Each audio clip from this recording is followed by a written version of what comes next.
우리 서가대 찬양 대단히 감사합니다. 오늘은 역대하 30장 1절부터 27절까지 전체 말씀을 한번 보려고 합니다. 역대하 30장의 전체 주제는 유월절 회복에 대한 기사입니다. 유월절을 회복했다더라. 우리가 유월절 하면은 애굽에 내린 10가지 재앙에서 10번째 재앙을 꼭 기억해야 됩니다. 하나님께서 장자와 짐승의 초태생을 모두 다 이렇게 죽이는 심판이죠, 보면. 그래서 어린 양의 피를 문설주와 임방에 바를 때 그 피를 보고 재앙이 넘어가죠. 유월합니다. 유월절입니다. 유월절 하면 이스라엘 백성들에게 있어서는 하나님이 우리 생명을 살려주셨다라고 하는 것을 회상하는 거죠. 기억하는 거죠. 또 우리를 하나님께서 출애굽시켰다, 이 모든 것을 기억하는 겁니다. 주일 낮에도 설교를 통해서 이 절기가 주는 의미를 공부를 했습니다. 절기를 통해서 하나님이 어떤 분인가, 특별히 하나님의 그 성품, 하나님의 속성을 우리가 좀 정확하게 이해할 수 있어요. 그래서 유월절 가만히 기도하면서 다른 기도하지 말고 유월절이 내게 주는 은혜가 뭐지? 우리 하나님이 어떤 분이지? 아, 그렇구나. 죽음에서 날 건져주신 하나님, 죽음의 재앙에서 날 살려주신 하나님, 그러면서 우리 삶을 대입하면 되는 거예요. 우리 삶에 적용하면 되는 겁니다. 그래서 우리 성도님들이 성경을 읽다가 절기를 묵상하면서 하나님과 나와의 관계를 한번 정립하는 그런 시간이 좀 되었으면 합니다. 자, 유월절에 대한 히스기야 왕의 계획인데 1절에 보니까 특사를 갖다가 전국에 다 보냅니다. 그래 1절에 보면 두 가지 형태로 보여. 온 이스라엘과 유다에게 사람을 보내고, 보발군이죠. 특사를 보내고, 또 한 종류는 에브라임과 므낫세에게 편지를 보냈더라. 이 지파 사람들에게는 편지를 보냈다, 이렇게 이야기했습니다. 여러분, 본문 1절을 한 번만 더 읽어보겠습니다. 자, 본문 한번 1절 읽겠습니다. 시작. 히스기야가 온 이스라엘과 유다에 사람을 보내고 또 에브라임과 므낫세에 편지를 보내어 예루살렘 여호와의 전에 와서 이스라엘 하나님 여호와를 위하여 유월절을 지키라 하니라. 여러분, 1절은 주전 722년과 연관을 시켜야 돼요. 여러분, 북쪽 이스라엘이 아수르 제국한테 이미 멸망을 했습니다. 이제 북쪽 이스라엘 땅은 있어도 지도자는 없어요. 북쪽 이스라엘 자체가 이제 몰락했기 때문에. 그럼에도 불구하고 남쪽 유다는 아직 존재하거든요, 보면. 그래서 남쪽 유다의 왕인 히스기야 왕이 북쪽 이스라엘 지역까지 관리를 하는 겁니다. 관리를 해요. 자, 이것을 어디에서 확인하게 되냐면 5절에 보면은 이런 말이 나와요. 부엘세바에서부터 단까지 공부했다. 유월절을 지키자고 공포를 한 거예요, 보면은. 여러분, 이스라엘의 가장 남단에 있는 상징적인 동네가 부엘세바입니다. 굉장히 평야지, 옥토입니다. 여러분, 성지순례 가면 꼭 이 부엘세바로 갑니다, 보면은요. 그런데 단은 어디냐면 이스라엘의 최북단에 있거든요, 보면은. 그래서 남단부터 북단까지 이스라엘 전체 땅에게 유월절을 우리 지키자, 그러면서 특사를 보내고 이 보발군을 보내고 그 다음에 편지, 서신을 보냈습니다. 그런데 2절을 잘 보면은 유월절을 2월 달에 지키려고 했어요. 우리가 그냥 평범하게 읽다 보면 뭐 이게 뭔 말인지 잘 몰라요. 그냥 이게 무슨 문제가 있냐, 그런 생각이 들 수 있어요. 그런데 본래 유월절은 1월 14일 날 지키는 게 법입니다. 2월 14일 날 못 지켜요, 사실은요. 그래서 출애굽기 12장 18절에 보면은 이런 말씀이 나와요. 첫째 달 그 달 19날 저녁부터 21일 저녁까지 너희는 무교병을 먹을 것이요. 원래 유월절하고 무교절은 붙어 있거든요. 유월절 하루 지키고 연이어서 7일 동안 무교절을 이렇게 지키는 겁니다. 그래서 유월절, 무교절 항상 붙어 있다, 그렇게 생각하면 좋아요.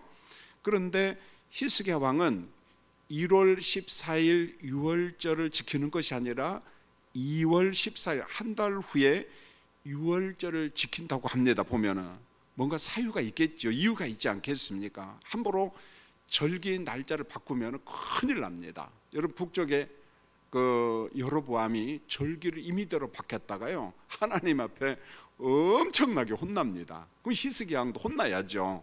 누구는 되고 누구는 안 되고 그러면 안 되잖아요. 자, 여기에 보면은 그럴 만한 이유가 있다는 거예요. 보면은 여러분 역대하 29장 17절 이건 한번 스크린 비출 수 있으면은 여러분 저건 한번 읽어봐야 좋겠어요. 왜 1월 14일 지키지 못하고 2월 14일로 갔는가? 그 이유가 있어. 여기에 보면은 자, 우리 성도님들 29장 17절 한번 읽겠습니다. 시작. 첫째 달 초하루에 성결하게 하기를 시작하여 그 달 초파일에 여호와의 낭실에 이르고 또 8일 동안 여호와의 전을 성결하게 하여 첫째 달 16일에 이르러 마치고, 그러니까 1월 14일 날 유월절을 성전에서 지켜야 되는데 언제까지 성결 작업을 합니까? 1월 16일. 그러니까 이 형편이 1월 14일 날 정상적으로 유월절을 지킬 수 있어요, 없어요? 없습니다, 여러분. 시기적으로도 안 돼요. 왜요? 성전이 정돈이 안 돼 있어요. 정리 정돈이 안 돼 있어요.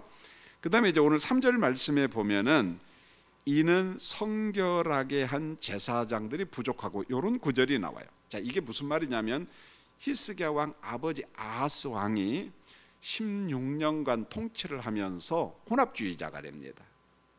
그냥 이 나라 저 나라 우상을 갖다가 막 섬겨요.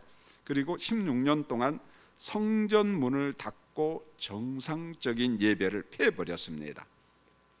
16년 동안 절기를 지키지 못하고 정상적인 예배를 드리지 못했으니 성전이 얼마나 엉망진창이겠어요, 여러분요. 그래서 히스기야 왕이 정상적인 유월절을 지키려고 해도 성결한 제사장이 부족해서, 합법적인 제사장이 부족해서. 이게 왜 그랬느냐면은 아하스 왕이 16년 동안 통치할 때 많은 제사장이 아하스 왕하고 뭐라고 할까요? 좀 결탁을 하죠. 타락합니다. 이 종교적으로 정말 성결해야 되는데 이 정치권하고 타협해서 부정한 사람이 돼버려요. 이 사람들이 성경 예배 주관을 못하는 거예요. 보면은 성결하게 하지 못했다, 이제 그런 말을 한 거죠. 보면은 자, 이뿐만 아니라 백성들도 예루살렘의 유월절을 지킬 만한 여력이 없었어요. 모이지를 못했습니다. 그래서 1월 14일 날 유월절을 지킬 수가 없었던 거예요. 하나님이 정하신 절기를 제때 지키지 못했어요.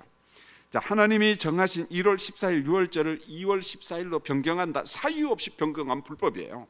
하나님이 엄청 싫어합니다. 하나님의 뜻에 대한 거부잖아요. 그런데 우리가 역대하 29장에서 방금 하나 읽었잖아요. 지금 상황은 일종의 비상 상황이에요.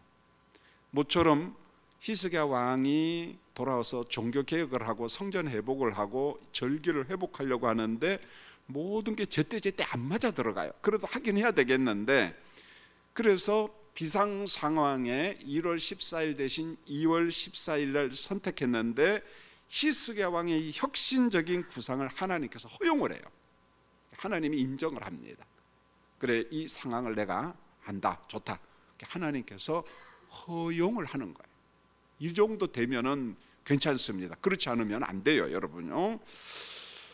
4절에 보면은 그랬더니 왕과 온 회중이 이 일을 좋게 여기고. 여러분, 선한 일을 하는데 억지로 하면 되겠습니까? 백성들이 동참하고 지지하도록 이끌어내는 게 이 지도자의 책임입니다. 이게 참 어렵죠, 보면은요. 이게 탁월해야죠. 자, 5절에 보면 부엘세바에서부터 단까지, 자, 다시 이야기합니다. 이스라엘 최남단에서부터 최북단까지 공포를 합니다. 자, 6절을 보면은 이 보발군들, 문서를 전달하는 자들, 특사들이 온 이스라엘과 유다에 보냅니다. 그리고 이렇게 말해, 아브라함과 이삭과 야곱의 하나님께로 돌아오라. 그리하면 그가, 하나님이 너희 남은 자, 이때 남은 자는 누구냐면 아수르 왕의 손에서 살아남은 자, 벗어난 자. 이미 북쪽 이스라엘이 몰락했잖아요. 포로로 일부는 잡혀갑니다. 그래서 이방인들이 사마리아, 북쪽 이스라엘로 오고 이스라엘 사람들 외국으로 가고, 그래서 아수르 정책이면 막 섞어버리는 거니까, 그래서 이 남은 자, 그들에게 하나님이 돌아온다. 이 원리는 우리가 하나님께로 돌아오면은 하나님도 우리에게 돌아온다, 그런 말이에요. 지금 그 이야기를 하고 있습니다. 자, 이때 특사들이 지난날 여러분들의 죄를 버리라 이 이야기를 합니다. 여러분 7절에 보면은 너희 조상들과 형제같이 하지 말라. 서신서를 보면은 이런 선지서를 보면 이런 말이 많이 나와요. 너희 조상들의 죄를 버려라. 너희 조상들의 죄를 버려라. 자, 포괄적으로 너희 조상들의 전체 죄입니다만은 대표적인 사람이 누구냐면 여로보암과 아합이에요. 이 사람과 같은 죄를 범하지 말라. 그래서 조상들이 형제들의 죄로 인하여 북쪽이 주전 722년에 멸망을 하잖아요. 아수르 제국한테 망합니다.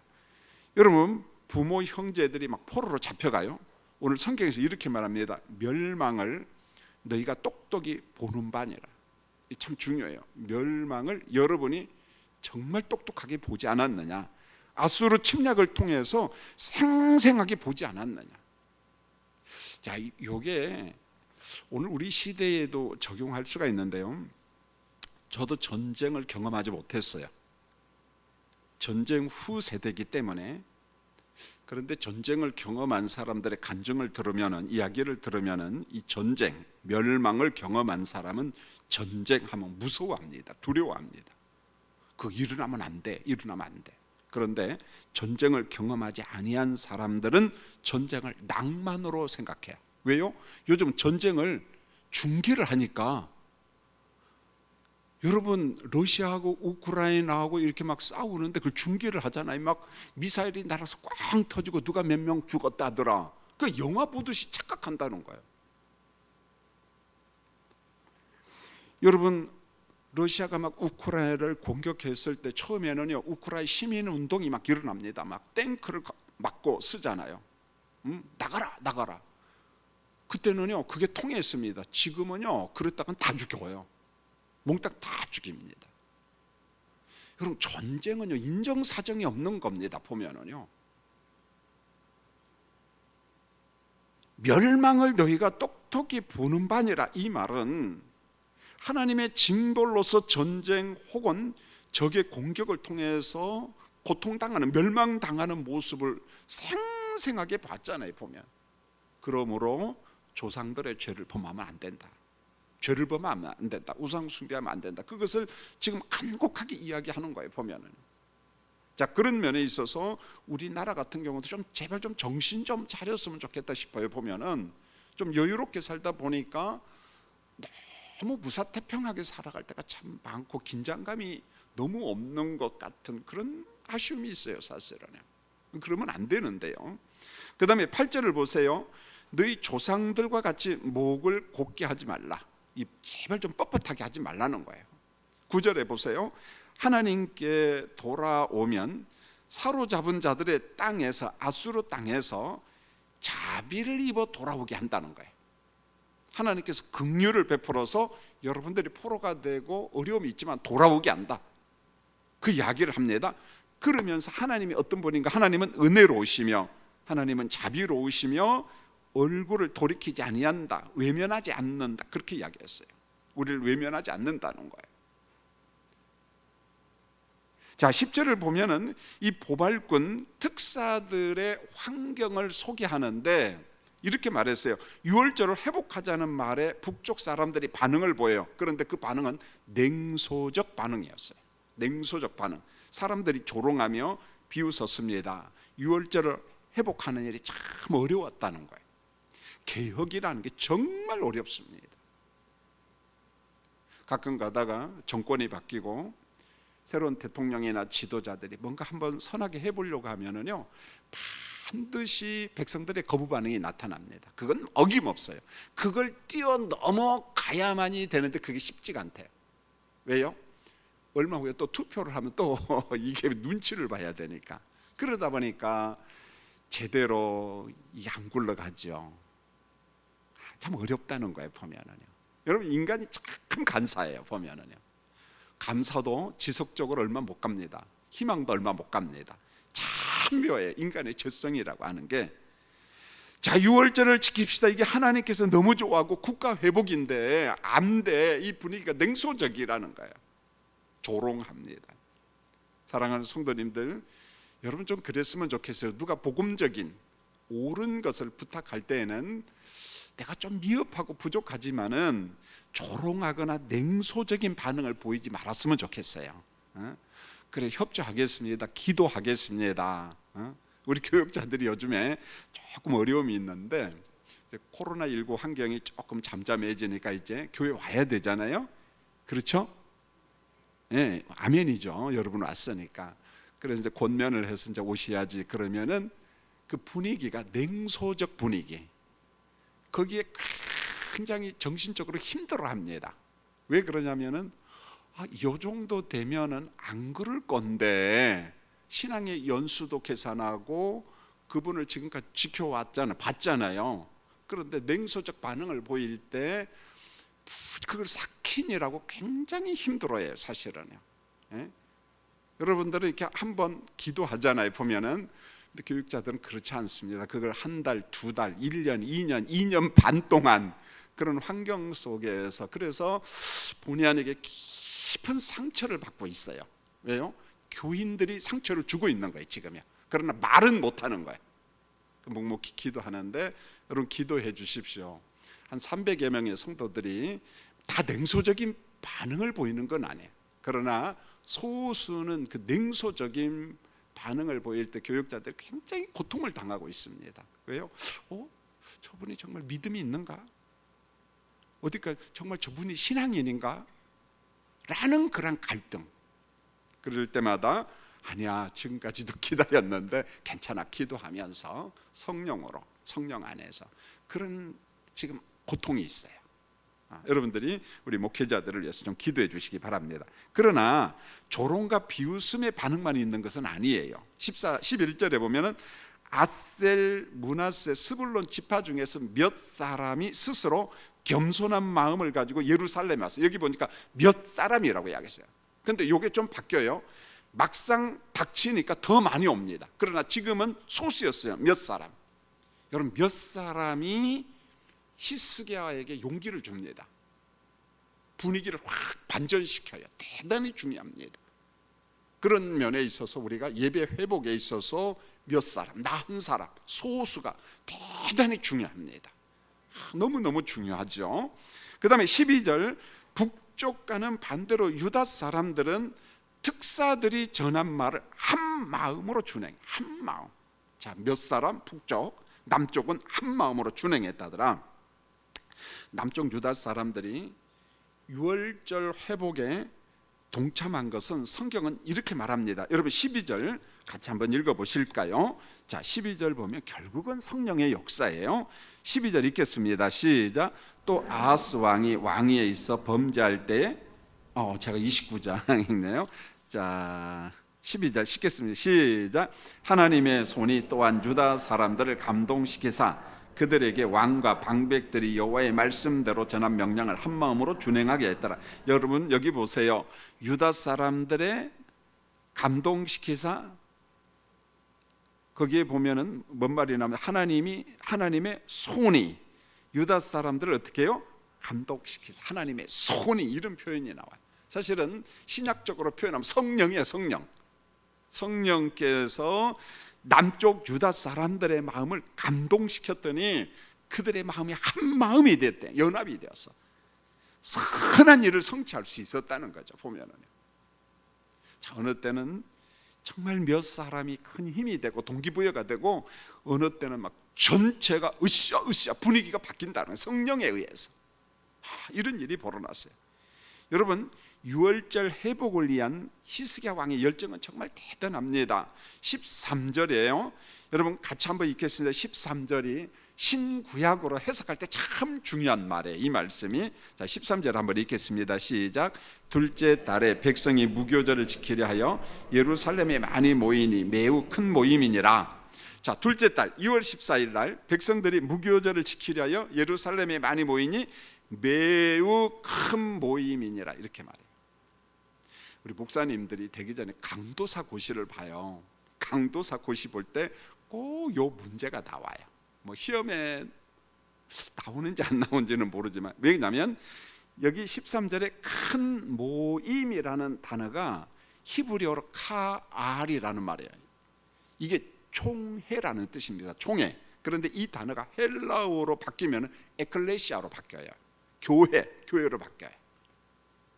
그래서 구약의 교회론, 신학의 교회론을 이야기를 할 때 이 말씀을 꼭 가지고 오는 겁니다. 자, 이런 거예요. 역대기 기자는 예루살렘의 모임을, 큰 모임, 이 모임을 교회로 봤다는 거예요. 총회로 봤다는 거예요. 교회로 봤다는 거예요. 큰 모임 자체가 교회다. 흩어져 있는 개인들이 한 장소에 모여서 유월절을 지키는 것을 교회 예배로 봤다는 거예요. 교회 예배로, 총회로 봤다는 거예요. 여러분, 우리가 예배당에 한 자리로 모이잖아요. 이 교회에 의해서 이 큰 모임을 하나님이 그렇게 좋아해요. 그래서 오늘 여기 13절에 매우 큰 모임, 성경 옆에다가 총회 혹은 카알, 그리고 이걸 신약적으로는 에클레시아, 교회 예배, 그런 거라는 거예요. 하나님이 너무너무 좋아하셨어요. 자, 14절에 보시면 무리가 일어나 예루살렘에 있는 제단과 향단을 모두 제갑니다. 이때 제단과 향단은 다메섹 것을 본뜬 거예요. 설계 도면을 가져와서 그대로 만들었어요. 자, 그것을 다 제거를 했어요. 기드론 신에 던져버렸습니다. 자, 아하스 왕 때 만든 더러운 우상들, 분향단들, 이런 걸 모아서 전부 다 제거를 해버렸습니다. 15절을 보세요. 제사장과 레위 사람들이 부끄러워하여 성결하게 하고 번제물을 가지고 하나님 전에 이르러, 이렇게 말했어요. 자, 이것은 역대하 29장 11절과 연결이 되는 말인데, 여러분 지난주에 이걸 읽었어요. 자, 역대 29장 11절 스크린 보고 같이 한번 읽겠습니다. 시작. 내 아들들아, 이제는 게으르지 말라. 여호와께서 이미 너희를 택하사 그 앞에 서서 수종들어 그를 섬기며 분향하게 하셨느니라. 여기서 내 아들들아, 이제는 게으르지 말라, 이 말은 제사장들을 두고 하는 말이에요. 레위지파 사람들. 왜요? 아하스 왕 때 엄청 타락했거든요.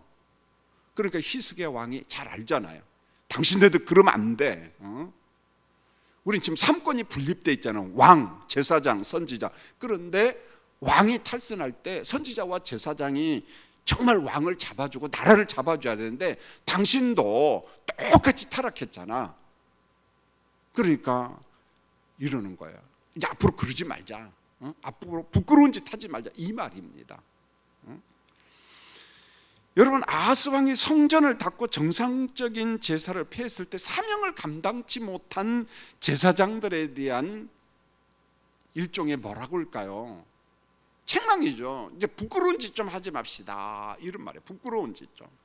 여러분, 이런 말을 접할 때마다 저와 같은 목회자는 참 마음이 찔리죠. 보면은 시대 속에서 하나님을 대적하는 일들이 벌어질 때 침묵하면 안 되는데 대부분 목회자들 비겁하게 침묵해 버리거든요. 그럴 때가 참 많습니다. 요 정도만 이야기하고 넘어가려고 합니다. 16절에 하나님이 정한 규례대로 피를 받아 뿌렸더라. 이제 자꾸 회복이 되어 가는 거예요. 그 다음에 17절을 보면 많은 사람들이 성결 의식을 못해요. 그러니까 6월절 회복을 하지만은 너나 할 것 없이 성결 문제 다 걸려요. 여러분, 이게 왜 중요하냐? 하나님은 내가 거룩하니 너희도 거룩하라. 절기를 지켜도 더러우면 절기 못 지켜요. 진영도 깨끗해야 되고 성전도 깨끗해야 되고 모든 사람들이 깨끗해야 됩니다. 그런데 6월절을 회복하는 과정 속에 성결 문제가 다 걸려요. 왜요? 아하스 왕이 16년 동안 엉망진창이었거든요. 보면 이 여기에 딱 걸려 넘어가는 거죠. 여러분, 17절은 바로 뒤에 나오는 18절, 19절과 연결하면 이해가 되는데요. 18절을 보면 북쪽 사람들은, 북쪽 그 지파 사람들은 성결 상태가 전혀 되지 않았어요. 엉망이었거든요. 북쪽은 사실은요. 자, 에브라임, 므낫세, 이사갈, 스불론, 많은 무리라고 했어요. 조금 전에는 몇몇이 왔다 그랬는데 지금 많은 무리로 바뀌어요. 갑자기. 여러분, 11절을 보면 북쪽에서 몇 사람이 왔다 그랬는데 이걸 보면은 마지막 2월 14일 날 6월절을 지키자고 하니까 시간이 점점 가까워지니까 북쪽 사람들이 많이 내려온 거예요. 실질적으로는 북쪽 사람들도 유월절을 지키기 위해서 많이 내려온 거예요. 자, 처음에는 얼마 아니었지만은 많이 내려왔습니다. 문제는 성결 의식을 하지 않고 유월절 양을 먹는 과실을 범했어요. 성결 의식을, 여러분 원래 제사도 속죄 제사를 드려야 돼요. 그리고 번제 화목제를 드려야 되거든요. 하나님 내가 잘못했습니다. 제사장도 자기를 위한 속죄 제사. 그런데 북쪽은 오랜 동안 절기를 못 지키다 보니까 제사 의식이 없어져 버리니까 문제가 아주 심각해지죠. 자, 북쪽 사람들은 성결 의식의 절차를 많이 잊어버렸어요. 많이 잊어버렸습니다. 그래서 히스기야 왕이 북쪽에서 내려온 사람들의 소식을 딱 접하고, 이게 성결 의식을 결례를 위반했구나. 그래서 18절 하반절에 보면 이렇게 말합니다. 선하신 여호와여 사하시옵소서, 용서해 주세요. 모르고 죄를 범했는데 하나님 한 번만 용서해 주세요, 덮어주세요, 이런 겁니다. 여러분 이 그림을 보면 모세하고 그림이 똑같아요. 여러분 모세는 백성들이나 미리암이나 아론이 범죄했을 때마다, 심지어는 미리암이 문둥이 병이 왔잖아요. 그럴 때마다 어떻게 합니까? 모세는 하나님 앞에 딱 엎드려서 하나님 한 번만 봐주세요, 용서해 주세요, 그래요. 여러분 민수기 12장 3절에 보면 하나님께서 모세에게, 사실은 미리암하고 아론한테 그런 말 해야죠. 이 모세 온유하면 지면에서 최고다, 이런 말을 합니다. 지면에서 모세만큼 온유한 사람이 없다는 거예요. 그 정도 칭찬을 합니다. 물론 모세는 속이 썩어 문드러져요. 사실은요 너무너무 힘들죠, 백성들 때문에. 근데 형제들도 모세를 시기하고 질투하고 그러니까 얼마나 힘들겠어요. 그런데 오늘 말씀에 보면은 히스기야 왕도 북쪽에서 온 사람들이 이 결례를 위반했어요. 참 안 좋은 거죠. 하나님 앞에 엎드려서 용서를 구하죠. 그래서 19절에 보면 결심하고 간구했다, 이런 말이 나와요. 결심하고. 하나님 정결의식을 몰라서 범한 과실이지 않습니까? 고의적인 죄가 아니잖아요. 유월절을 지키기 위해서 내려온 사람들인데 하나님 한 번만 봐주세요, 이런 겁니다. 하나님 이들의 형편과 마음을 보시고 좀 용서해 주세요. 그랬더니 20절에 하나님의 응답이 나타나요. 여러분 20절은 같이 한번 읽겠습니다. 20절에 참 중요한 단어가 하나 고치셨더라, 이런 단어예요. 자, 한번 읽겠습니다. 시작. 여호와께서 히스기야의 기도를 들으시고 백성들을 고치셨다더라. 여러분 여기 고쳤다라는 말 의학 용어예요. 병원 용어라는 거예요. 그래서 여러분 들어봤잖아요. 복음서 여호와 라파. 한번 따라할까요? 여호와 라파. 이 라파라는 말은 그 외과적인 치료입니다. 찢어진 상처를 꿰맸다는 거예요. 치료했다는 거예요. 여호와 라파. 하나님의 긍휼과 자비가 이 라파라고 하는 단어 속에서 하나님은 치료자, 여호와 라파, 치료하시는 하나님. 하나님은 용서하시며 위로하시는 분. 여러분 하나님의 라파, 여호와의 라파, 치료할 때 영육을 다 치료하시는 하나님이라는 거예요. 단순히 외과적인 것만 치료한 것이 아니고 우리의 내면의 그릇됨도, 우리의 죄악도 치료하시는 하나님. 그래서 여러분들이 기도할 때, 몸이 아프고 중보 기도를 할 때 여호와 라파의 하나님. 우리 오석자 권사님 딸이 막내딸이죠. 어제 서울대학에서 이렇게 뇌를 열고 수술을 했는데 청신경이네요. 청신경을 딱 누르고 있는 그 악성은 아니라고 해요. 그래서 오랜 시간 걸쳐서 제가 수술했는데 오늘 이제 담당 교육자가 확인했는데 병원 측에서는 좀 잘 됐다라고 하니까 지난주일 날 부모님도 울고 본인도 울고 그렇지 않겠습니까? 머리를 열고 수술한다는 것은 참 끔찍하잖아요, 보면. 그래서 계속 기도를 좀 부탁합니다. 이 치료 이야기가 나오니까 제가 요즘에 이제 그 아주대 병원의 그 이국종 교수라는 말 들어봤죠? 유명한 사람이잖아요. 그분이 책을 2권 썼어요. 골든 아워 1, 2입니다. 책이 굉장히 두꺼워요. 한 권당 한 450페이지, 한 900페이지 정도는 책인데 저는 그 책을 읽다 눈물도 좀 흘려봤고 이 병원 관계자들의 애로사항이 이만저만이 아닌 거예요 보면은요. 그분은 그 중증 외상 외과 전문이에요. 미국 샌디에고 그다음에 영국 로얄 왕립병원에서 이렇게 연수를 하면서 그 시스템을 도입했는데 그냥 매일 그 힘든 그 글이 쫙 나와요. 여러분 책을 읽을 때 그 개인이 자기 이야기를 쓴 걸 보면은 참 도움이 돼요. 왜요? 그가 당면한 환경을 이해할 수가 있어요. 딱 우리가 모르는 거. 그다음에 제 3자가 써도 좋아요. 예를 들어서 그 고종에 관계된 글을 어느 학자가 쓰면은 연구를 해서 그 시대 글을 알 수가 있어요.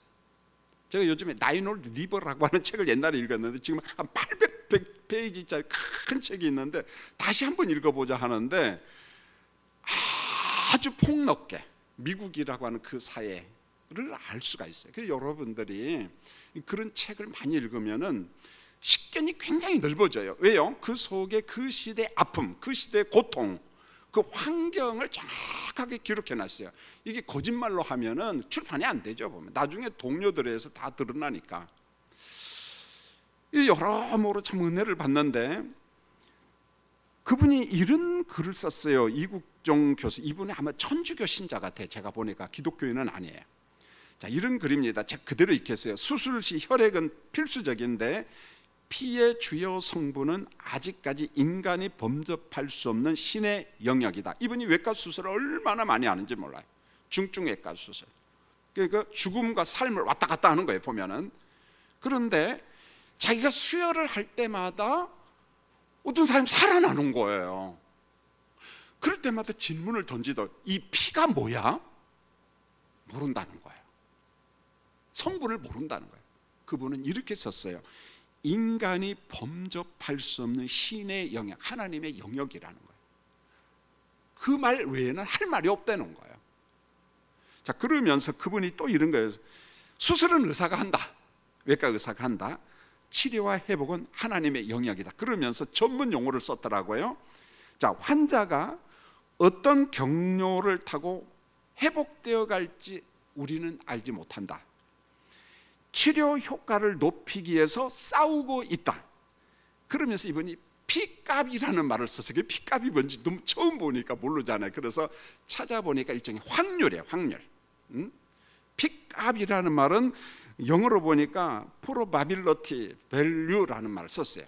확률적 가치, method라는 말을 써놨더라고요. 보니까 이게 뭔 말인가 보니까 이런 거예요. 내가 의사로서 외과 수술하는 사람도 수술도 하고 꼬매기도 하고 막 고투를, 그러니까 주로 흉부하고 복부 수술을 하는데 거기에 보면은요 기가 막힌 사연도 있어요. 보면요 부부 싸움하다가 칼로 막 이런 일, 그러니까 참 안타까운 일도 많이 있는데 언젠가 제가 민수기 설교할 때 한번 이야기를 하려고 합니다. 보면은 그러니까 내가 할 일은 뭐냐면 피값, 이 확률을 높이는 거예요. 치료의 확률을. 그리고는 내가 할 일이 없다는 거예요. 수혈했어요. 그런데 피해 성분 우리 모른다는 거예요. 신의 영역이다. 우리가 꼬매기도 하고 막 이렇게도 했지만은 내가 하는 일은, 우리 수술방에서 일하는 사람이 할 일은 피값을 올리는 그 외에는 없다는 거예요. 이 사람이 살 수 있는 확률을 높이기 위해서 막 노력하는 것. 그러면서 마지막에 그분이 한 말은 신의 영역이다. 하나님의 영역이다. 제가 이 이야기를 몸이 아플 때 최영민 교수님한테 숱하게 들었어요. 보면은요, 제가 약을 안 먹으려고 하면 목사님 약 먹어야 됩니다. 후퇴해요. 퇴보한다는 거죠. 퇴보, 이 약을 먹어야 됩니다. 그러면서 꼭 하는 말이 우리가 하는 영역이 없어요. 하나님이 영역이에요. 제가 목사님한테 이런 이야기해서 죄송합니다고 하면 늘 그러면서 맞는 것 같아요. 그런데 오늘 말씀해 보십시오. 여호와 라파, 이 말이 그거예요. 하나님의 은혜, 하나님의 긍휼. 그게 외과적인 거든 내면적인 거든 정신적인 거든 영적인 거든 우리한테 문제가 있을 때마다 여호와 라파 고백하는 여러분 되기를 원합니다. 치료하시는 하나님이라는 거예요. 자, 은혜 가운데 무교절을 지켰습니다. 23절 온 회중이 다시 7일을 지키자고 결의를 하고 7일을 즐겁게 지켰더라. 여러분, 6월절 하루 지키고 무교절 7일 8일 지켰어요. 근데 너무 은혜가 되니까 7일 동안 무교절을 더 지키자는 거야. 근데 이게 단순히 먹고 마시는 게 아니라는 거야. 재물이 계속 들어가. 그런데 재물이 없어. 이때 얼마나 멋진 히스기야 왕과 방백들이냐면요, 24절에 보면은 왕과 방백들이 필요한 재물을 공급하는데 숫송아지 왕이 1000마리, 양을 7000마리, 방백들이 숫송아지 1000마리, 양 10,000마리, 우리가 재물 줄 테니까 하십시오, 이런 거예요. 멋진 왕, 멋진 지도자들. 여러분, 이게 삼박자가 맞아야지 나라가 잘 돼요. 그렇죠? 교회도 그렇습니다. 담임 목사도 훌륭해야 되고, 교인들도 훌륭해야 되고, 모든 지도자들이 훌륭할 때 박자가 맞아야지 뭔가 됩니다. 헌신하고자 할 때 한 사람만 하지 말고 같이 으쌰하면은 하나님이 큰 은혜를 베풀어줘요. 이 얼마나 멋진 사람입니까? 얼마나 멋진 사람이에요. 그 다음에 22절을 보시면은 히스기야는 유월절을 지키는 일에 능숙하게 일한 제사장들과 레위지파 사람들을 위로합니다. 참 중요해요. 정말 수고했습니다. 위로했다는 거예요. 수고했습니다. 그리고 27절에 보면 제사장들도 백성들을 축복하는 기도를 합니다. 백성들이 더 수고했습니다. 이게 뭔가 막 맞아떨어지는 거예요, 보면은. 그 다음에 유월절 회복은 왜 이렇게 중요하냐, 이겁니다. 이스라엘의 영적 부흥인데 이 일은 하나님이 기뻐하시는 것이면서 백성도 기뻐하지만은 어두움에 갇혀있는 나라를 건져내는 거예요. 이스라엘을 건져내는 이 일이라는 거예요. 그래서 유월절 지키는 게 중요한 겁니다. 이 절기 지키는 게 단순히 절기 그런 개념이 아닙니다. 어둠, 도탄에 빠진 나라를 건져내는 거예요. 국가를 회복시키는 겁니다. 여러분, 우리나라도 나라가 위기 가운데 있을 때 뭐 이순신 장군 같은 분은 참 조정으로부터 얼마나 핍박을 많이 받습니까? 그럼에도 불구하고 나라를 건져내잖아요. 우리 목회자들이 이 사람 하면 다 압니다. 그 네덜란드의 아브람 카이퍼라고 하는 유명한 사람이, 이 사람 진짜 팔방미인이에요. 그래서 네덜란드 사람은 아브람 카이퍼를 갖다가 국가의 아버지다 그래요. 이 사람에게 붙은 별명이 하나 있는데 이런 말이에요. 아브람 카이퍼는 머리가 10개, 그 다음에 손은 100개. 이게 무슨 말일까요? 우린 머리 몇 개예요? 몇 개입니까? 1개. 근데 이 사람 아브람 카이퍼 머리가 몇 개예요? 이게 무슨 말일까요? 10사람 일을 하고도 맞는 게요. 우리는 손이 2개밖에 없잖아요. 이 사람 몇 개다고? 100개라는 거예요. 한 사람이 무수한 일을 했다는 거예요. 이 사람은 그 경력을 보면은요, 대단합니다. 보면은 신학자입니다. 대학교 교수입니다. 목사예요. 아버지도 목사입니다. 그 다음에 정치가요, 국회의원, 하원의원, 상원의원, 그 다음에 수상을 해요. 수상 알죠? 총리. 근데 이런 개념의 총리가 아니라 정권을 지는 수상이에요. 내각제니까. 그 다음에 언론인, 그리고 자유대학을 설립하죠. 네덜란드의 아주 유명한 대학교죠. 이분은 윤리성을 굉장히 강조합니다. 그래서 이익보다 윤리성이 먼저다. 여러분, 이익이 나쁘다 그런 말이 아니에요. 그러나 우선순위를 놓고 보면 윤리성이 먼저라는 거예요. 이게 왜 그러냐면은 모든 생명의 주인은 하나님입니다. 이분의 세계관이에요. 세계관. 정치를 하든 목회를 하든 학자로서 누구를 가르치든 이분이 한 것 중에 대표적인 게 하나가, 이때 네덜란드는 못 살았습니다. 그래서 어린애들이 학교를 못 가고 노동연장으로 갔어요. 안 된다. 어린이들은 학교로 보내야 된다. 일을 시키면 안 된다. 어린애들을 공부시켜야 된다. 그러면서 어린이 인권, 노동을 종식시키고 교육시키고, 굉장히 윤리적인 사람이죠. 뭐 이외에도 뭐 금주법, 뭐 교육법 제정. 여러분, 지금의 네덜란드는 많은 부분 타락했어요. 뭐 동성애자 뭐 엄청납니다. 홍동가 전 세계 뭐 네덜란드, 벨기에 보면 제가 강단에서 그냥 개판이에요, 사실은요. 그럼에도 불구하고 이런 사람이 있기 때문에 뿌리가 남아 있다는 거예요.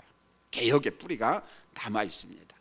이 사람의 그 역사를 쭉 보면은 어둠에 빠진, 도탄에 빠진 나라를 건져내요. 그래서 저는 히스기야를 6월절 회복 딱 보면서 아브라함 카이퍼가 생각이 나서, 뭐 전에도 아브라함 카이퍼에 대해서 그냥 쭉 읽었는데, 아, 참 이런 사람이구나.